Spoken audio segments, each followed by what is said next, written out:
कोतवाल road ते बशीर अहमद जो दीनारी बिरादरी जी बिन दूरियुनि में क़त्ल थियल बशीर अहमद जी लाश रखी वारिसन को औरतूं तोड़े मर्दनि कुरान पाक खणी इंसाफ़ जे लाइ धरणो हणी वेठा आहिनि पर पुलिस जो किरदार असांखे नज़र कोन थो अचो त ॻाल्हि ॿोल कयूं वाक़ियो कीअं पेश आयो आहे। अब मसलो ये असां रोंबे ते बीठा हुआसीं उते अगवा करे पहिरियों अगवा करे जेरो खणसि पिया पोइ जो असां वट कई त पोइ मारियो अथनि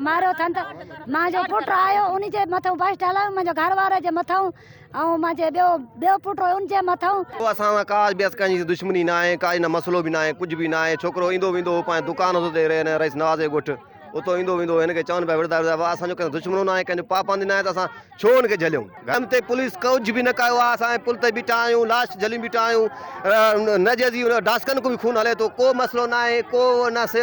SP आयो आहे टाइम ताईं को बि असां लाइ इंसाफ़ न थियो आहे। असांखे कोई बि पुलिस जी सपोर्ट न आहे पुलिस उन्हनि जी आस सां नाजाइज़ी असां मथे वञूं था